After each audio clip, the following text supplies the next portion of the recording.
E vou passar agora a palavra à doutora Mariana Gonçalves.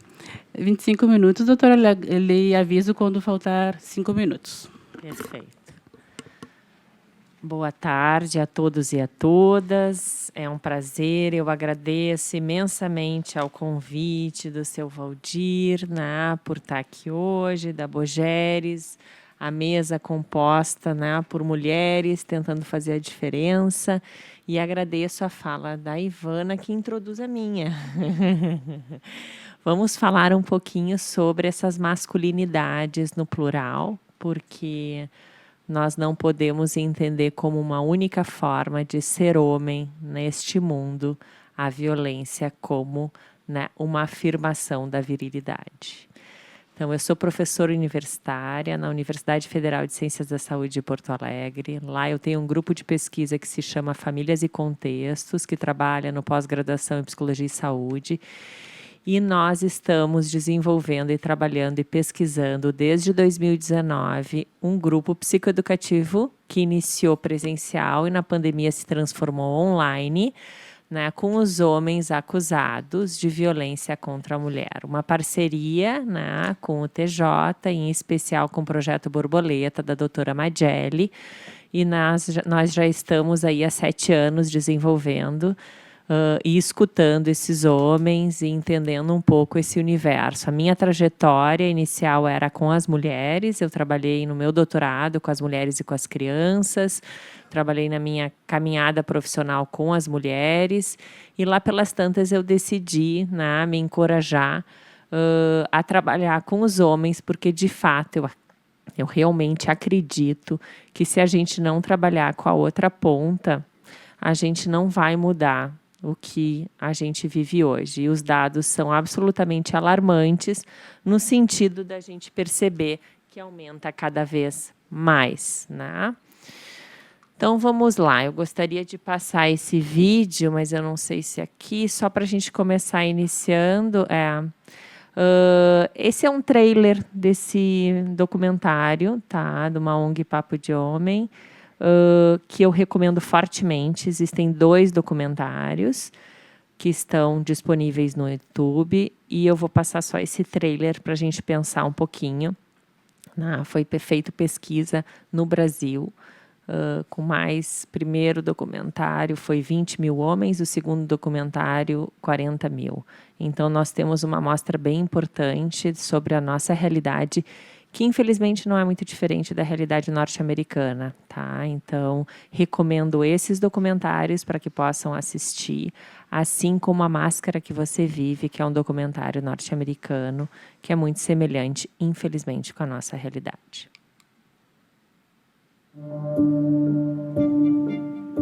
Homem que não trabalha, ele não é homem. Lá no interior é isso, a regra é essa. O homem, ele vai jogar bola, ele quer mostrar para os amigos que ele está bem estruturado, que ele está bem empregado, ele nunca está com dificuldade. Para mim ia ser humilhante chegar em alguém e pedir ajuda. Eu vou falar o quê? Para quem? Os homens têm muitos silêncios a serem quebrados, especialmente quando a gente fala de fragilidade, quando a gente fala desse lugar onde eles não querem estar por medo, né, de opressão. Eu não sei se as crianças hoje em dia ainda ouvem isso, mas eu lembro que eu ouvia que o homem não chora. Aí depois o cara cresce com um monte de coisa sufocada aqui, de alguma maneira isso vai extravasar e provavelmente não vai ser de uma maneira sutil ou correta.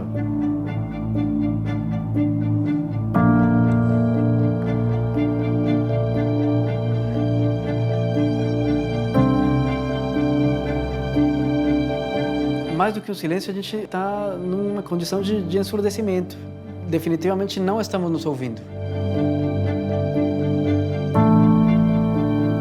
No Brasil, a cada 3 pessoas que morrem hoje, 2 são homens. Eles apresentam maior suscetibilidade às infecções sexualmente transmissíveis, eles estão mais expostos aos acidentes de trabalho, bebem em maior quantidade. Eles representam personagens muito nocivos, porque os homens eles se matam e eles matam aos outros. Esse homem não poderia agir como ele deveria ou gostaria de ser, por tudo que foi ensinado a ele que o homem deve ser, e aí ele reagia diante desse desamparo com a violência. Tudo isso me oprimiu até quando eu escutei a minha esposa dizer: eu estou grávida. Pronto, eu vou querer para o meu filho coisas boas. Não vou querer o que meu pai fez comigo.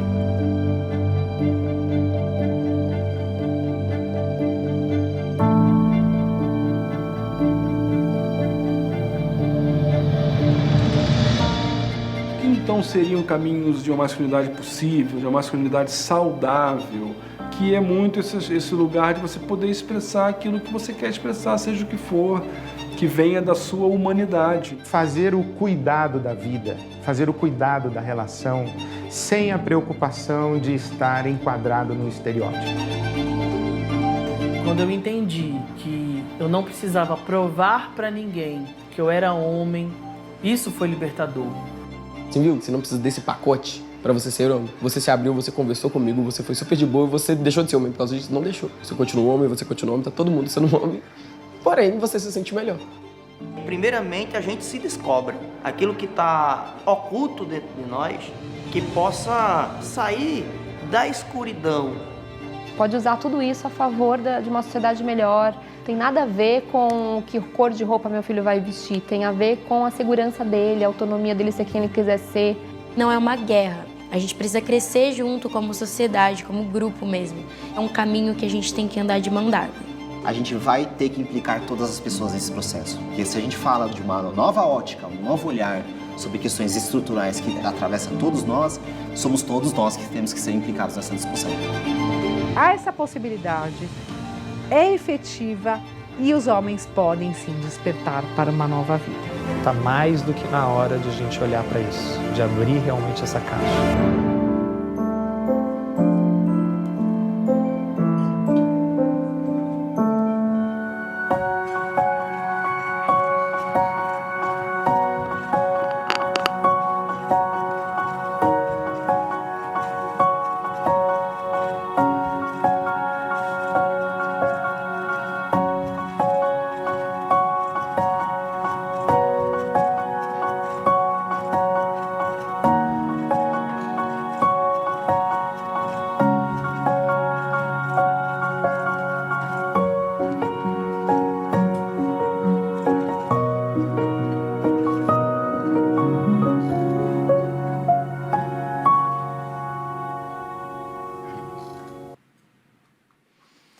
Bom, isso para a gente introduzir um pouquinho, né, essa realidade acerca do que significa essas caixinhas, do que é ser homem ainda nesse século e do que é ser mulher.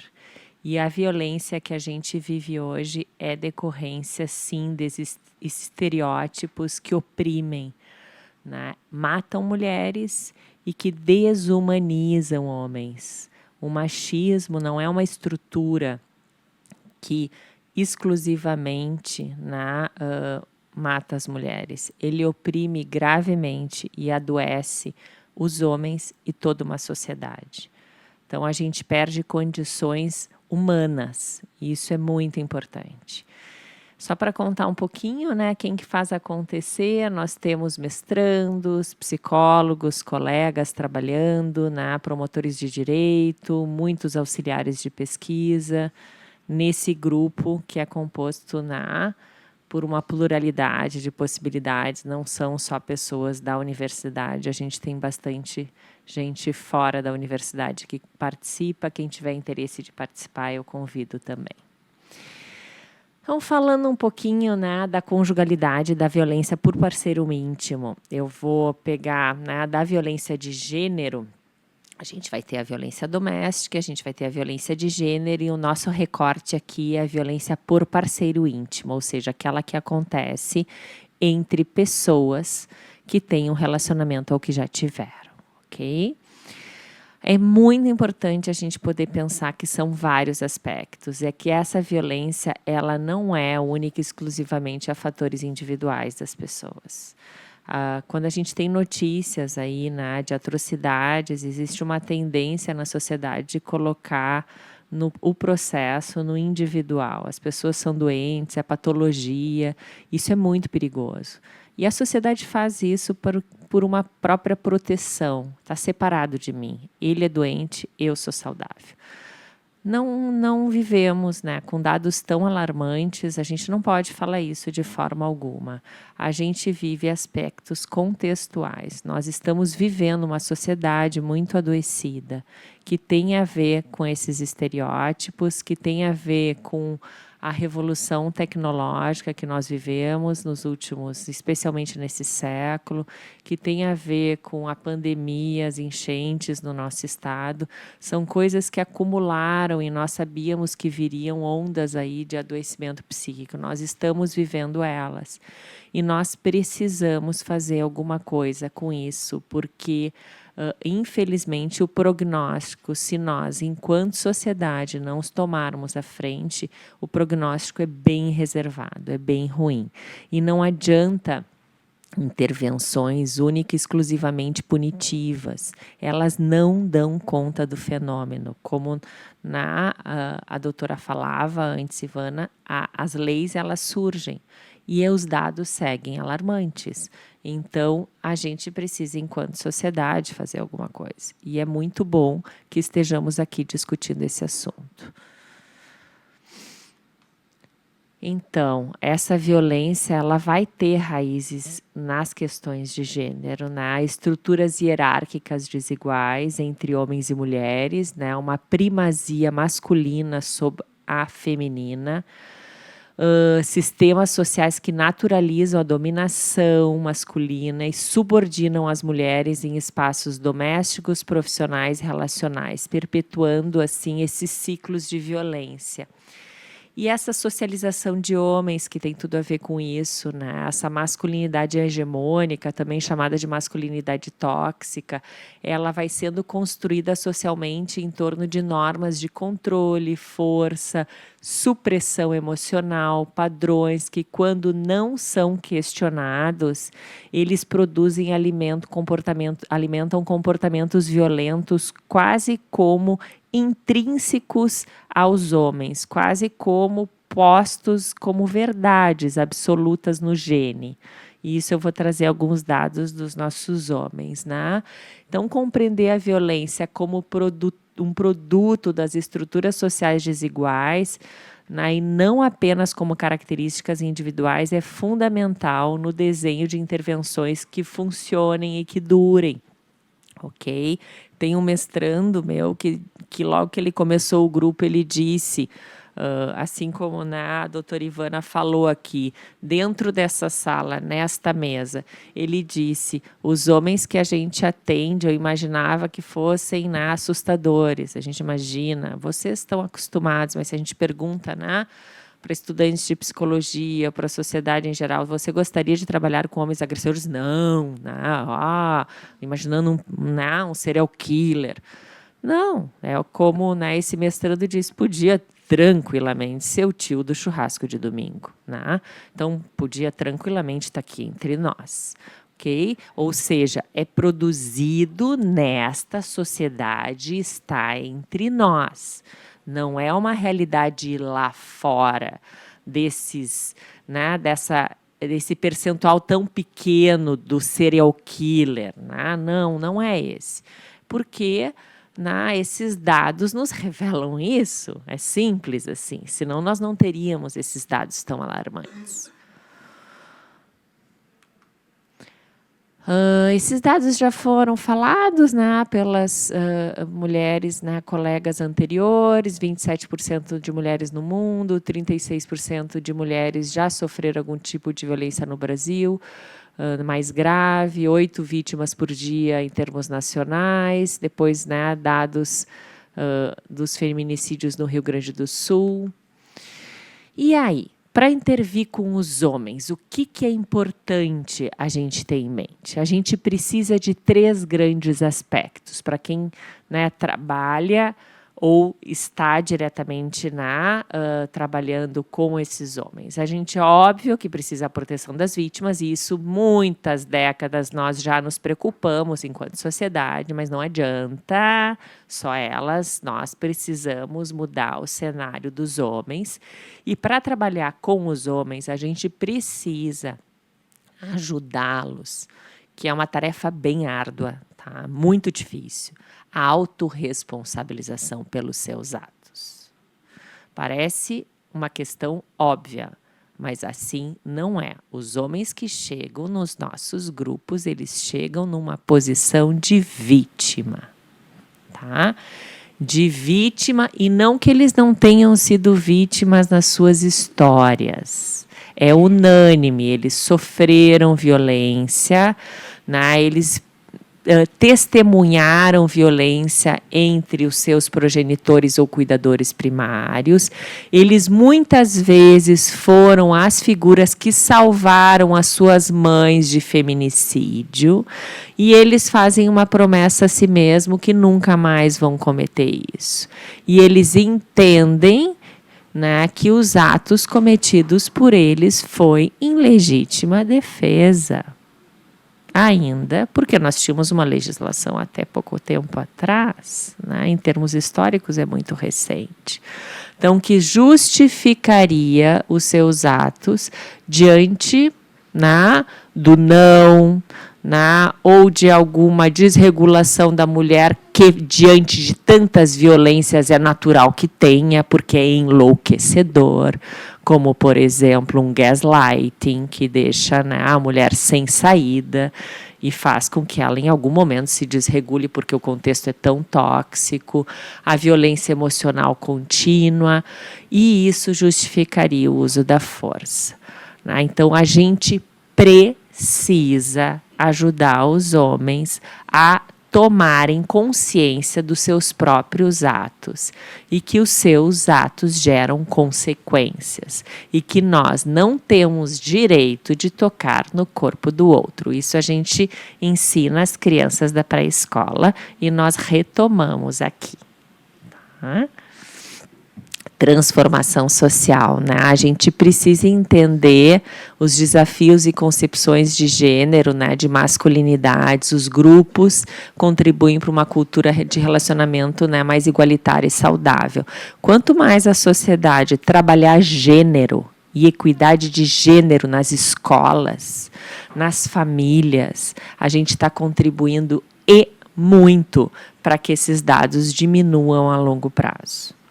Homens e mulheres. Eu não estou falando que isso é produzido por homens, é produzido por homens e mulheres, ok? Esses estereótipos. Pontos, eixos centrais nos grupos, né? Para que a gente trabalhe a responsabilização. Os grupos com os homens, eles precisam ser espaços de reflexão. Não adianta, isso já tem bastante literatura a respeito, científica, a gente fazer palestra. Os homens vêm ao nosso grupo para aula. Eles dizem, vem para aula. Fecha a câmera, né? Então tem todo um contrato inicial para colocar que não é uma aula, é uma coparticipação. A gente precisa do engajamento, da reflexão. Não existe mudança sem processo reflexivo. A mudança punitiva é o pardal, é a lomba, né, que nos dá multa ali na esquina. Passou a lomba, né, nós, quando não está quem nos pune, a nossa tendência enquanto ser humano é a questão que pune não está na frente, eu vou fazer o que eu quero. Essa mudança só vai acontecer quando houver uma reflexão. E a reflexão, ela vai caminhar pela responsabilização, como eu falava antes.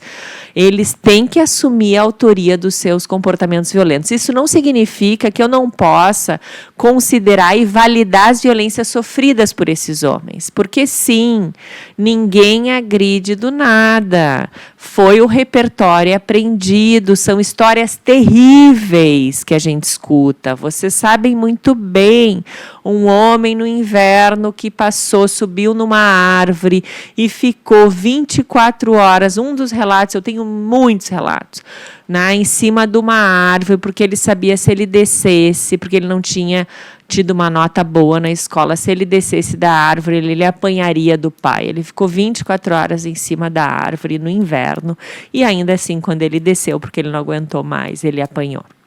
Então, assim vai apanhar, né, até desmaiar, ver a mãe desmaiada. São histórias terríveis, ok?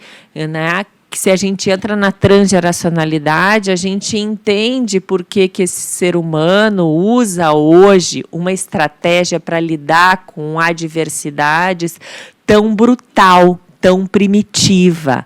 A violência é uma estratégia primitiva para a resolução de conflito. Nós estamos em 2026 e temos que ensinar a sociedade a utilizar outras estratégias para resolver conflito. Tá? É muito, muito primitivo.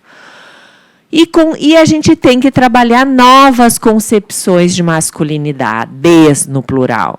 Né? Porque quando a gente pergunta para eles o que é ser homem, vem os estereótipos: ser forte, provedor, não chorar, né? Tá sempre pronto, ser disponível, ser uma máquina, resolver, não levar desaforo para casa. Então, uma série de questões que desumanizam esses homens. A gente trabalha no grupo, por exemplo, uma técnica que é: se tivesse hoje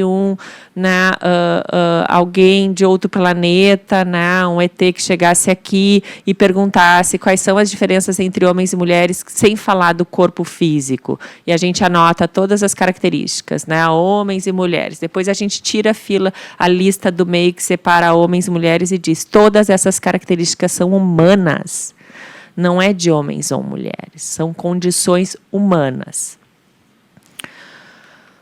Então, a trajetória, a gente começa em 19, em 21 a gente adapta e começa o processo online.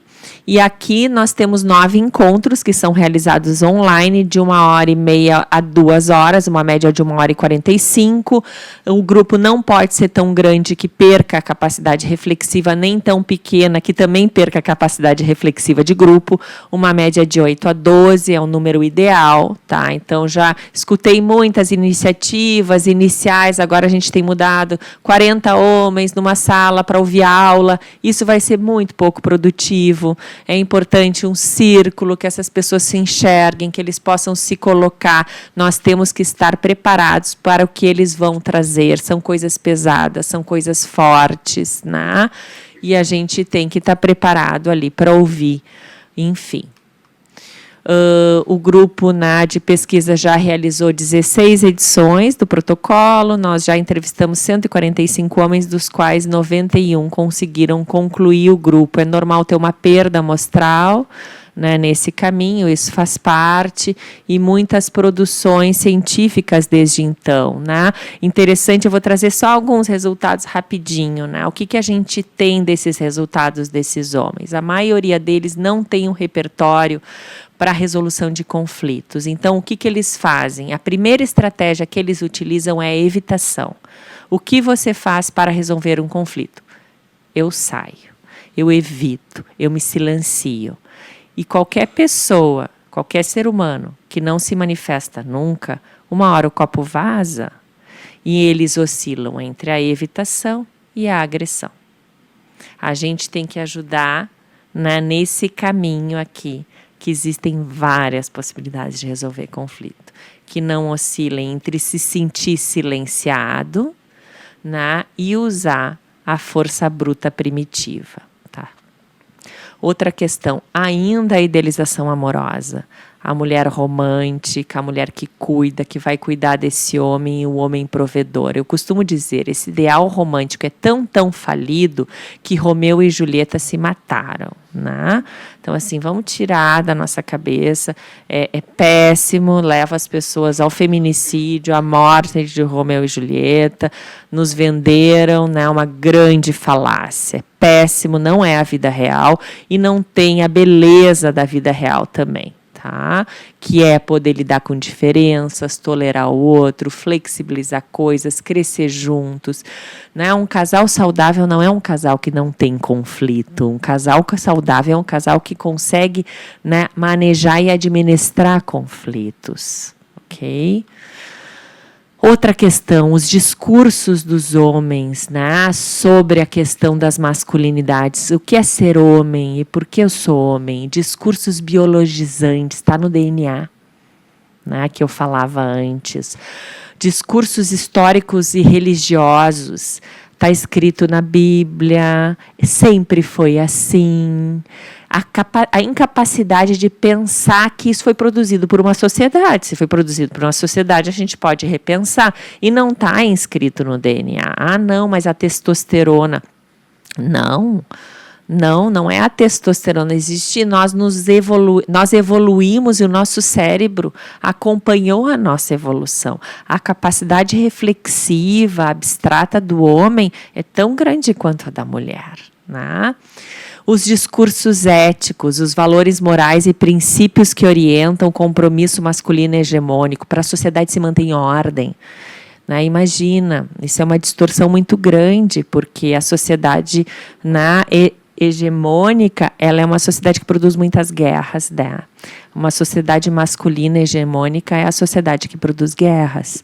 E o discurso da broderagem, que eu queria dizer, por último, é o discurso que eles mesmos no grupo, e tentam fazer isso com os facilitadores, é criar a casa dos homens, é criar, né, aqui entre nós, tu sabe o que eu estou dizendo, isso faz parte, é aquela piadinha que não tem problema. Chegar.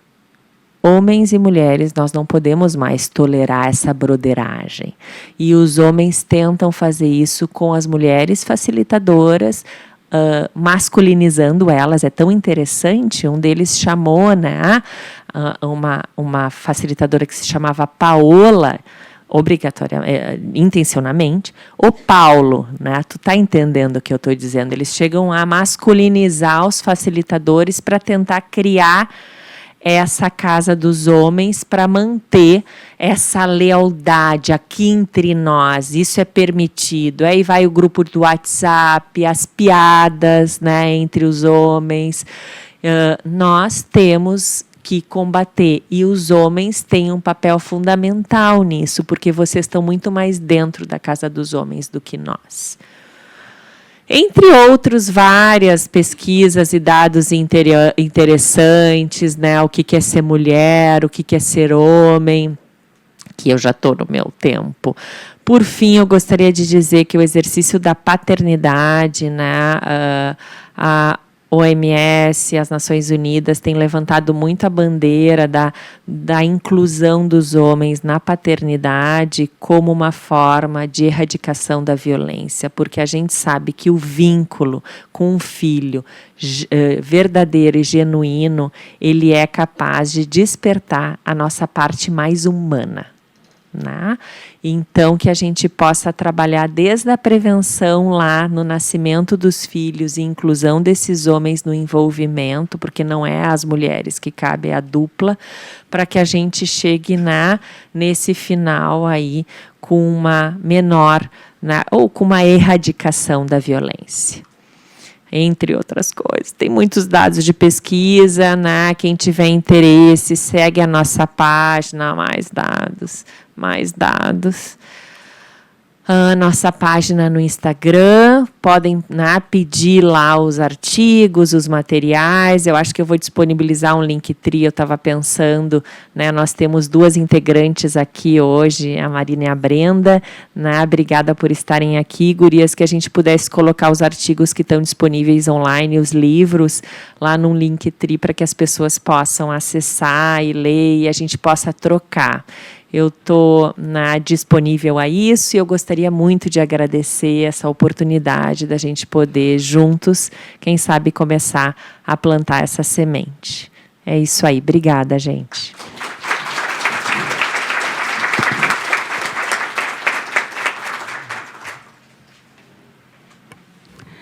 Gostaria novamente de agradecer a doutora Mariana, né, como é importante uma fala de quem não trabalha diretamente no direito, né, não está na parte jurídica, mas sim na parte, né, humana da sociedade. Muito importante a sua palestra. Com certeza a gente vai seguir a página, vamos nos informar mais a respeito desse projeto.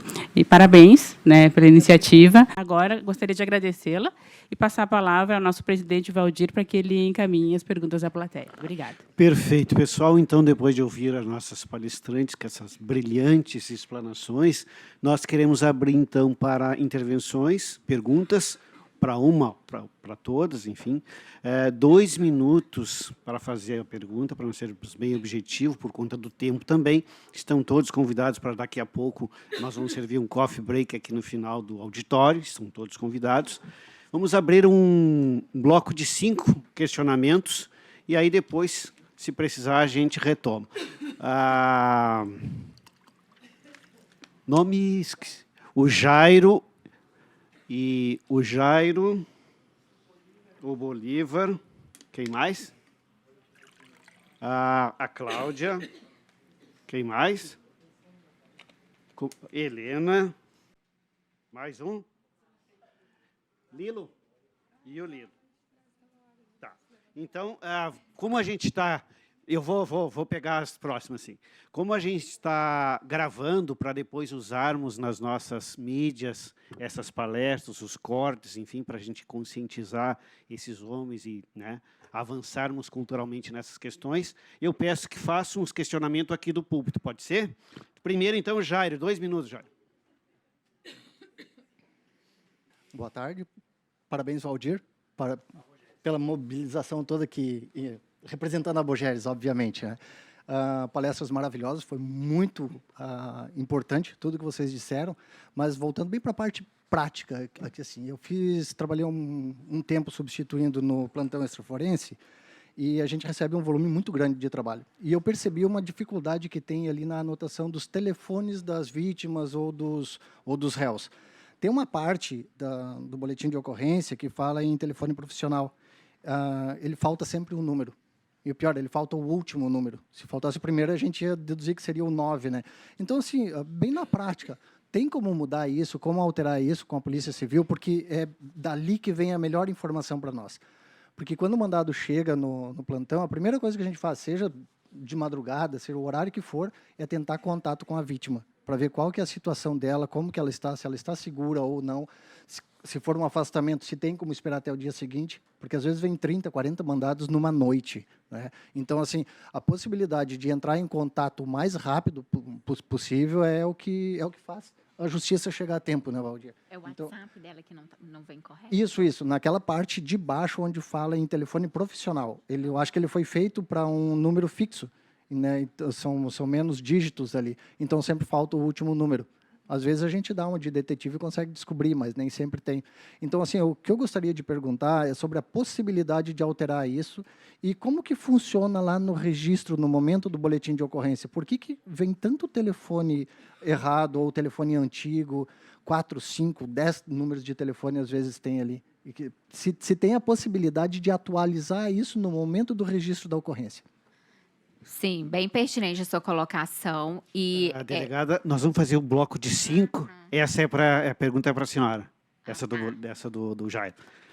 Bolívar e depois a Cláudia. Bolívar, 2 minutos para perguntar e daí tu dirige a quem?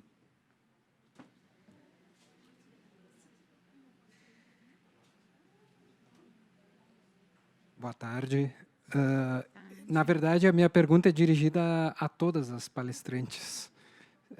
Aí vocês decidem quem vai responder. Uma coisa que a gente observa muito eu sou de uma comarca do interior, e uma coisa que a gente observa muito no atendimento das medidas protetivas é o perfil socioeconômico das vítimas, que normalmente estão situadas nas classes C, D e E. A gente vê raríssimos casos das classes A e B. E ao mesmo tempo, pela mídia, a gente percebe que o perfil socioeconômico das vítimas de feminicídio é variado, atinge todas as classes. A que vocês atribuem essa disparidade? Se seria uma mera hipocrisia das classes mais abastadas em lidar com a situação, ou existiria algum outro fator socioeconômico ou até conjuntural que explicasse essa disparidade. Ok, Bolívar, Cláudia e depois a Helena. Cláudia de Caxias do Sul, depois Helena de Torres. Aliás, desculpa, Claudemir de Bento Gonçalves.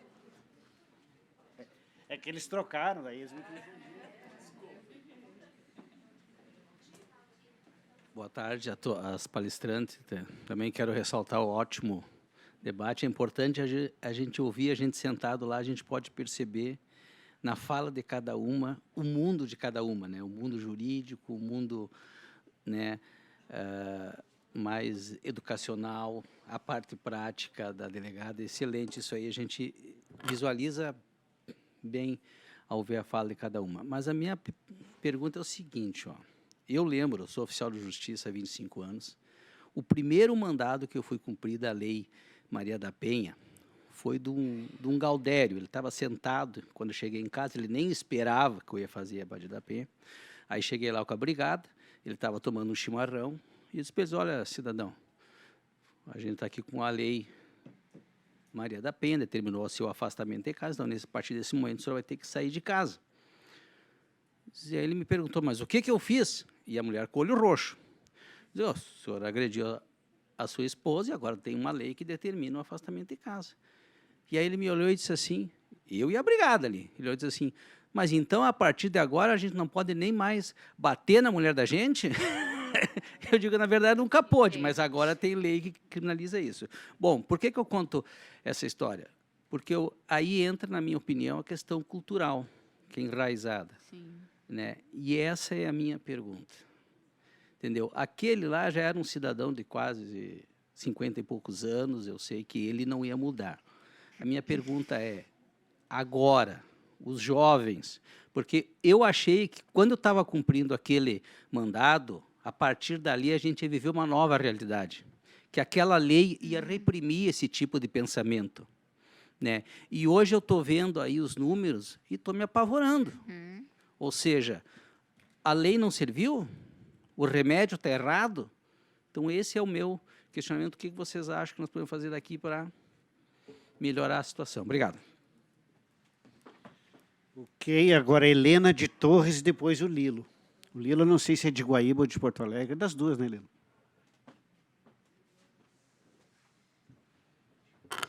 Boa tarde. Em primeiro lugar, agradecer a participação das nossas palestrantes de hoje pelo conteúdo que nos trouxeram. Como diretora da Bogeres também, eu trago para conhecimento de vocês, acredito que algumas de vocês já saibam, que a Bogeres criou junto ao Tribunal de Justiça um grupo de trabalho que leva, inclusive, o nome da campanha, né? Uma justiça que chegue a tempo, para a gente tentar fazer uma alteração nos protocolos que envolvam desde o registro da ocorrência até o cumprimento da medida protetiva. Achei bem interessante que a doutora Thaís trouxe a importância do papel do oficial de justiça, de ter essa visão do gênero no cumprimento das ordens judiciais, mas o que a gente tem encontrado hoje é muita dificuldade para fazer acontecer o cumprimento da ordem judicial de uma forma efetiva. E a gente vê que os mecanismos, desde o início, desde como o colega, o Jairo, registrou, a questão do telefone mal colocado na ocorrência, uma ocorrência que não traz os detalhes da localização da vítima, da onde ela foi acolhida, do local que ela se encontra atualmente, e que dificultam sobremaneira o cumprimento da ordem judicial. E a nossa campanha se deu início numa situação de um feminicídio no interior, Barreiro, né? Novo Barreiro. Novo Barreiro. A nossa campanha se deu início ali, nesse feminicídio ocorrido em Novo Barreiro, em que primeiro teve um indeferimento da medida protetiva, teve um recurso do Ministério Público que demorou 15 dias para ocorrer no processo. Aí teve o segundo deferimento, finalmente o deferimento da medida protetiva pelo Tribunal de Justiça, não pelo juiz do feito, e um mandado expedido erroneamente para um endereço diverso do endereço da vítima. E o que chegou na grande imprensa e que foi propagado na Rádio Gaúcha foi de que o oficial de justiça não havia encontrado o agressor para intimá-lo das medidas protetivas. E que, como numa cidade de 2.000 habitantes como Novo Barreiro, o oficial de justiça não havia encontrado o agressor. E nós sabemos, nesses casos, que muitas vezes, mesmo o oficial de justiça encontrando e intimando o agressor, não é a grande maioria dos casos, mas muitas vezes acontece de que, mesmo a gente intimando, ocorra, infelizmente, a fatalidade. E, nesse caso, inclusive, o agressor estava escondido no meio do mato, esperando a vítima chegar, né? Então, provavelmente, o oficial de justiça também teria essa dificuldade de encontrar a vítima. Mas eu estou relatando esse fato para dizer que, para a grande imprensa, ficou exposto como se fosse um erro do Poder Judiciário desde o início, lá com o indeferimento da medida, mas que ficou ressaltado, naquele momento, a ineficiência do oficial de justiça, que, inclusive, o comentário, na época, infelizmente, foi de que um oficial de justiça mais experiente teria encontrado a vítima, o agressor, né? Então, desde disso, nós nos preocupamos, enquanto associação. Desculpa, Valdir, já estou terminando. Nós nos preocupamos, enquanto associação, de ter um protocolo que a gente seja realmente efetivo, porque nós queremos encontrar o agressor, nós queremos encontrar a vítima e nós queremos trazer efetividade para as medidas. Então, a nossa ideia com a criação desse grupo de trabalho, que envolve desde da Polícia Civil, Ministério Público, Defensoria, sociedade civil, né, com as redes de apoio, é nós termos um protocolo um pouco mais eficiente na efetivação também dessas políticas, não só as políticas preventivas, que são as mais importantes de todas, mas também nas políticas efetivas da justiça. Então, a minha pergunta para vocês é justamente nesse aspecto, assim, de forma prática, como o Jairo falou, que é só a questão do telefone, o Claudemir falou também da questão da prática, da mudança cultural. De forma prática, o que nós podemos ainda fazer, além dessa mudança desses protocolos, para trazer um pouco mais de efetividade no cumprimento dessas medidas? É isso. O quinto agora é o Lilo, mas, enquanto o Lilo se aproxima, só para complementar o que a Helena falou. O réu, o homicida, era de Novo Barreiro, que é interior de Palmeira das Missões, e o mandado saiu para o oficial de justiça afastar ele no município de Sarandi. E a oficial... de Sarandi. A rua só tinha em Carazinho. Exato. Isso. E aí, enquanto o oficial de Carazinho, obviamente, não ia encontrar, porque ele não residia lá, a nossa colega oficial lá de justiça, inclusive, diligenciou em Carazinho e não encontrou, aconteceu o feminicídio lá em Novo Barreiro, interior de Palmeiras das Missões. Por isso que a nossa campanha é por uma justiça que chegue a tempo. Nós queremos mudar os protocolos, acertar os telefones, acertar os endereços e chegar a tempo. Esse é o objetivo. O Lilo é o quinto a fazer o questionamento. Eu pergunto para vocês, pode ser 5 e depois a gente chama os outros? Tem mais 3. Chamamos todos? Eu acho melhor chamar todos, que é mais rápido, não? Pode ser? Tá, então o Lilo e depois a Daiane, que é de Pernambuco, mas está trabalhando em Portão. Meu Deus. Olá, boa tarde. Eu sou o Lilo, sou estagiário de serviço social na comarca de Guaíba. E uma das coisas que a gente trabalha no serviço social é a possibilidade de haverem demandas emergentes, né? Que são situações em que os usuários do nosso serviço eles chegam com uma demanda e, ao longo do atendimento, a gente consegue identificar uma outra situação de risco, uma outra demanda que não necessariamente é aquela que a pessoa veio, né? O motivo pelo qual a pessoa veio até o serviço social. E eu queria saber, então, essa é uma pergunta que também é direcionada aos oficiais de justiça, né? Talvez a Cândida possa responder, de que se isso é possível acontecer no cumprimento de um mandato, de um mandato que não necessariamente vai estar relacionado a uma medida protetiva de violência de gênero, mas que nesse cumprimento, então, o oficial possa estar identificando ali uma situação de risco de violência à mulher, e se isso acontecer, qual que é o procedimento que esse profissional vai adotar. Ok, então agora a Daiane, que é de Pernambuco e trabalha em Portão, e depois a Adriane, que é assessora do vereador Pedro Ruas. Boa tarde a todos. Eu vou tentar ser objetiva e talvez essa resposta possa ser de qualquer uma de vocês, que é justamente em relação a a minha dúvida é se o formulário hoje em dia que ela preenche ali na delegacia, isso realmente está tendo ausência de determinadas informações, não só no formulário, como até no próprio relato, que isso dificulta até na questão ali de deferir ou não as medidas. Tanto é porque, muitas vezes, a violência em si envolve muito mais coisa do que o que ela falou ali. Muitas vezes envolve também contra o filho, por exemplo, e aí não é incluído ele nos relatos ali, porque ela foca muitas vezes num ponto, mas é algo muito mais abrangente.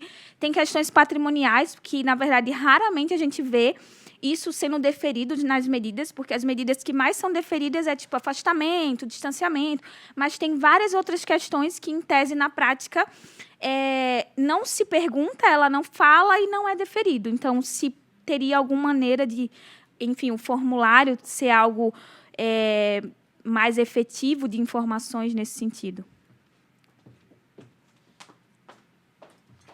Agora a Adriane e depois a Gislaine.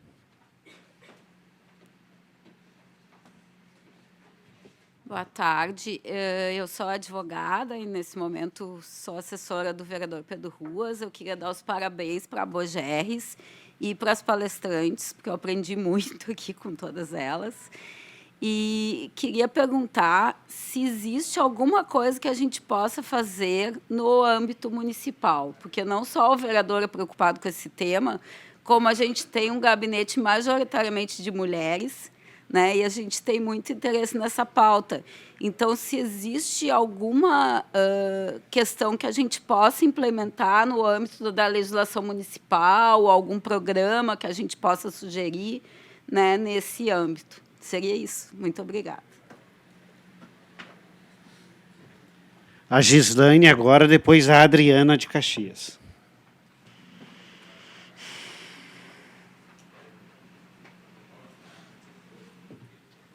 Boa tarde. Estão me ouvindo? Meu nome é Gislaine, eu sou estudante de graduação na Serviço Social e trabalho no Fórum no setor de violência doméstica e familiar da KPM. Eu estou fazendo um projeto, e nesse projeto eu estou falando sobre pessoas trans. E aí a pergunta é sobre isso, para a delegada, né? Se mulheres trans acessam a questão de violência doméstica, né? Fazem as denúncias, e assim saber mais ou menos o quantitativo, quantas em média, assim. Seria isso. Obrigada. Agora a Adriana de Caxias e depois o último, Daniel de Alvorada.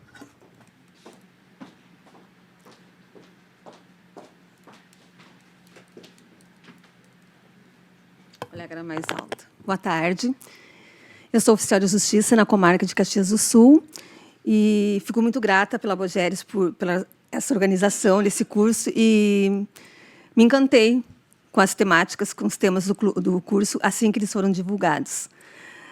Hoje, com as palestrantes ligadas, entre aspas, ao judiciário, não tive muitas dúvidas com relação ao que elas estavam colocando, porque é o nosso cotidiano, é com aquilo que a gente trabalha. Mas a doutora Mariana me instigou a alguns questionamentos, e com relação ao homem, né? Nós estamos falando do homem, do empoderamento masculino, se pode falar dessa forma. E uma coisa que eu me questiono é assim, quando a senhora citou o exemplo do menino que ficou em cima da árvore 24 horas para não apanhar, gera um medo, né, uma impotência. Mas, por outro lado, eu queria saber o que gera no homem, no menino, a frustração. E se essa frustração é o que designa ou que vem a calhar com esse sentimento de brutalidade, quando ele não consegue lidar com isso, quando ele não consegue saber como formular ou como lidar com a situação que ele se sente ofendido ou agredido na sua masculinidade, se isso é gerado por uma frustração. E se essa frustração, essa parte do masculino, a gente pode hoje mudar. O que a gente espera hoje? A gente diz, mas então a Lei Maria da Penha não está adiantando, porque os homens, a lei está sendo muito pouca, a eficácia não está atendendo, porque continuam as matanças, entre aspas. O que eu gostaria de saber é o seguinte, essa educação, essa conscientização, ela vai ter que partir de nós, família, a educação da família, ela vai partir da educação escolar, ela vai partir da sociedade. Porque esse ponto que a gente luta tanto, que a gente briga tanto hoje, e a gente se apavora quando... Perdão, eu não sou palestrante, mas a gente se apavora com essas violências que a gente vê na televisão. Aonde? Onde é que nós vamos começar? O que nós vamos começar a trabalhar para que isso mude? Era isso. Qualquer coisa, continua a palestra. Agora o Daniel de Alvorada, e, na verdade, a última é a Tatiana. Daniel de Alvorada. Plateia participativa.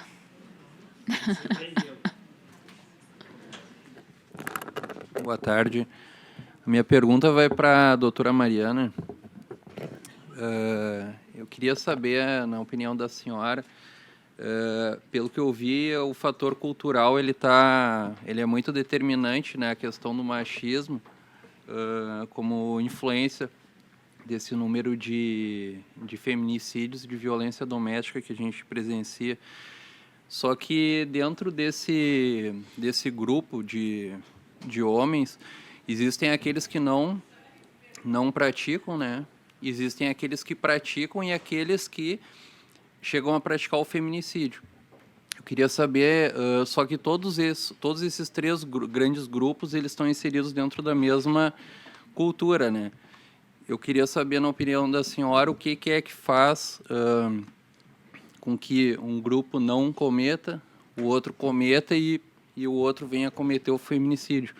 Seria uma questão, talvez, de violência na infância, alguma coisa do tipo, como a senhora teria falado, ou se tem algum outro motivo? Então, a nossa última pessoa a questionar é a Tatiana, que é assessora do vereador João Colares, lá de Guaíba. Tatiana, por favor. Boa tarde a todos. Obrigada, Valdir, mais uma vez pelo convite. Né? Queria agradecer à mesa por essa tarde tão especial, né? O meu questionamento ele vai para a doutora Mariana.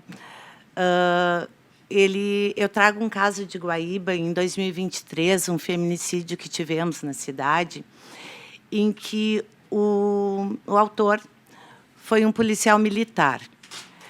E ele já tinha, há um mês antes, eu acredito que mais ou menos isso, ele tinha matado o cãozinho da vítima, né, que foi a Mariana Canoff Marques.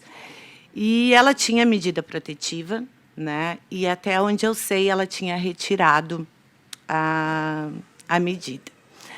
Então, eu pergunto, existe algum projeto para, especificamente, aos homens, né, às famílias, enfim, mas principalmente aos homens da segurança pública? Algum projeto, algum curso, algum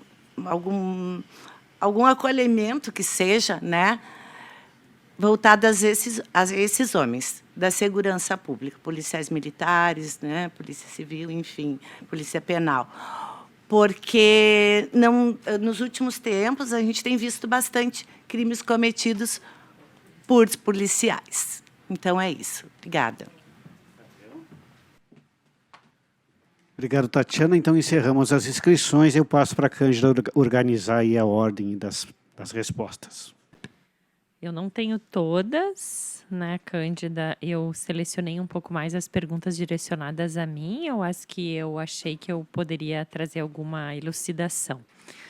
O Bolívar, primeiro, começa falando, não foi o primeiro. Talvez a gente possa resgatar as perguntas anteriores. Mas a diferença do perfil, né, entre o perfil socioeconômico das vítimas e depois, mais em termos de vulnerabilidade, e depois variado no feminicídio. O que nós temos na literatura colocando é que a violência é um fenômeno absolutamente democrático, que ele atinge a todas as camadas. A diferença é que são os portões que a gente chega. Então, quando morre, não tem portão, né? E morreu. Mas quando bate, a gente não escuta. E se está numa casa junto à outra, a gente escuta. Por isso que aquele mito popular em briga de marido e mulher não se mete a colher é um grande perigo e é uma das questões que a gente traz muito prejuízo e corrobora com esses dados. Em briga de marido e mulher se mete a colher. Sim, a gente tem que ligar para o 180, a gente tem que bater, a gente tem que se unir enquanto comunidade. É conosco, sim. E a comunidade mais vulnerável tem um senso de comunidade muito maior do que os mais abastecidos economicamente, e não de afeto, e não de cuidado. Infelizmente. Seguindo um pouquinho, né, ao Claudemir, que pergunta da cultura, né? O que há na cultura? Se há um tempo atrás o primeiro evento era, né? Como assim? O primeiro evento que tu foste, né, aprender era agora não se pode mais bater em mulher. E tanto a gente já discutiu esse assunto. Eu diria que são muitos anos e é secular essa lógica que oprime as mulheres, tá? Então, infelizmente, é o ponto mais difícil da gente, né, atingir, e nas nossas pesquisas é o ponto mais difícil mudar esse machismo estrutural. A gente precisa de diferentes frentes para agir nisso e precisa também de tempo. Nós precisamos, aí eu já junto esse questionamento com a Adriana, não, com a que trabalha, a doutora que trabalha com o Pedro, Adriane. Com a Adriane, né, nós precisamos de não só intervir, né, quando já aconteceu e com as notícias que nos estarrecem, nós precisamos trabalhar com cultura de paz. Está aí um convite. Eu me coloco à disposição, tá, para poder pensar em cultura de paz desde a escola primária, desde o início das crianças, porque a gente tem que trabalhar regulação emocional, aceitação da diferença. E a outra pergunta, eu estou juntando todas, né? Eu acho que foi da frustração, foi da Adriane também? Não. Adriana. Né? Se nós trabalhamos a cultura de paz, trabalhando a aceitação da diferença, né? Desenvolvimento socioemocional, que é poder reconhecer as suas emoções e respeitar e acolher as emoções do outro, estratégias de resolução de conflito, né? São questões fundamentais e o gênero está intrínseco aí como uma questão humana. Trabalhar gênero a partir de cultura de paz e não trabalhar a temática da violência.